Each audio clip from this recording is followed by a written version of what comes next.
मीरा नगरी मेड़ता सिटी में आज मीरा तैराकी संघ परिवार द्वारा विश्व आर्द्रभूमि जल पूजन दिवस मनाया गया। इस दौरान मेड़ता शहर के स्वस्थ जल स्रोत जहां प्रतिदिन हजारों संख्या में महिलाएं पानी भरकर ले जाती है पीने हेतु, मीरा तैराकी संघ परिवार द्वारा इस सरोवर की विशेष सफाई अभियान चलाकर सफाई की गई। सुबह 7 बजे से लेकर शाम 7 बजे तक डांगड़ोई सरोवर से करीब 4 टोली कचरा बाहर निकाला गया। इस दौरान मुख्य अतिथि रूप में प्रिंसिपल मनोहर लाल गहलोत ने इस दिन के महत्व के बारे में बताया। वरिष्ठ अतिथि के रूप में पर्यावरण प्रेमी ताराचंद मरोठिया ने भी इस सरोवर के विस्तार की जानकारी दी। सफाई अभियान के बाद सभी सदस्यों ने डांगड़ोई सरोवर के स्वस्थ जल देवता की विधिवत रूप से पूजा अर्चना की व जगत कल्याण की कामना की। इस अवसर पर मंच संचालक ताराचंद मारोटिया ने किया। राजकुमार दया ने भी सभी अतिथियों का शब्द के रूप में स्वागत व आभार व्यक्त किया। इस अवसर पर सभी अतिथियों ने सफाई अभियान में विशेषकर तन मन धन से सहयोग किया। इस दौरान मीरा तैराकी संघ परिवार की संरक्षक मंजुलता दया, पुगराज नाडावत, पुरुषोत्तम पवार, शिव सिंह राठौड़, सरवणपुरी लीलिया, लक्ष्मण बडारिया, राजेंद्र कोठारी, सुनील टाक आदि ने मौजूद रहे। हमको आगे बढ़ना है, सेवा का कार्य करना है, ऐसा एक प्रकार का संकल्प हम इस अवसर पर लें तो मैं आशा करता हूँ पूरे क्षेत्र में जागरूकता पैदा होगी।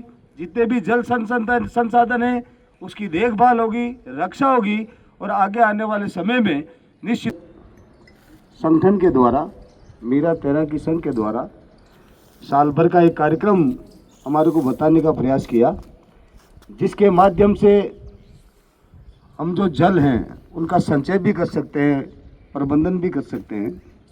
इसके साथ साथ में जो प्रकृति के ऊपर पेड़ पौधों की धीरे धीरे जो कमी हो रही है उसको पूरा करने के लिए अधिक से अधिक पेड़ लगाने का संकल्प भी अपन ले सकते हैं। और पेड़ लगाने मात्र से कुछ नहीं है, पेड़ को पालना जरूरी है, उसकी रक्षा करना जरूरी है। और इसी के साथ साथ में जितने भी हमारे जल के स्रोत हैं उनकी साफ सफाई, जैसा आज आपने इस दिवस के ऊपर डांगोलई सरोवर की जो साफ सफाई की, घाटों पर कचरा पड़ा हुआ है, झाड़ियां हैं, प्लास्टिक है, इनकी जो आपने साफ सफाई की है, तो इस दिवस के ऊपर हम संकल्प ये ले सकते हैं कि हमारे जो भी मेड़ता और मेड़ता के आसपास में जल के स्रोत हैं उनकी साफ सफाई करें, देख रेख करें। हालांकि हमारे प्राचीन भारतीय जो परंपरा है उसके आधार पर आज भी अपन देखते हैं गाँव में जो भी जल के स्रोत हैं तो बस्ती के माध्यम से, ग्रामीण लोगों के माध्यम से उस सरोवर की रक्षा की जाती है, साफ सफाई की जाती है, देखभाल की जाती है, क्योंकि वो जो जल है वो पीने के काम में आता है। और जो विश्व के आंकड़े आ रहे हैं उसके आधार पर तो ऐसा लग रहा है कि आगे आने वाला जो युद्ध है हो सकता है पानी के लिए युद्ध नहीं लड़ा जाए। ये बहुत बड़ा एक प्रकार का संकट हमारे सामने खड़ा हो सकता है। तो इसी को मद्देनजर रखते हुए हमारे पुरखों ने जो जल के स्रोतों की रक्षा का बीड़ा उठाया, उस परंपरा को हमारे को निभाना चाहिए, जिससे आगे आने वाली जो ध्यान है, हमारी जो संस्कृति है जियो और जीने दो की संस्कृति है। इसलिए हम सुबह उठते ही हमारे बूढ़े बुजुर्ग वो कहते हैं धरती माता को प्रणाम करना चाहिए, पेड़ पौधे हैं उनको काटना नहीं चाहिए।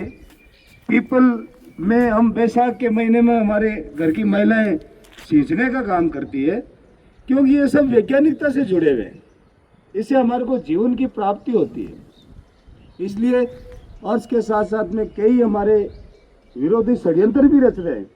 हमारी जो पवित्र नदियां हैं जैसे गंगा है, यमुना है, सरस्वती है, उसको भी गंदा करने का प्रयास कर रहे हैं, जिससे उनकी मानसिकता झलकती है कि ये जो भारतीय संस्कृति, सनातन संस्कृति के जो प्रतीक है, पूजा स्थल है, उनको अपवित्र कर दिया जाए, गंदा कर दिया जाए, जिससे लोगों की धीरे धीरे आस्था खत्म हो जाए।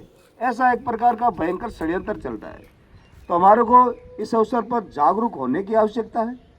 और इसके साथ साथ में हमारे आसपास में जो भी संसाधन है जल के, हमारे को संकल्प लेना पड़ेगा कि हमारी तरफ से किसी प्रकार का जल के जो संसाधन उसको गंदा नहीं किया जाएगा।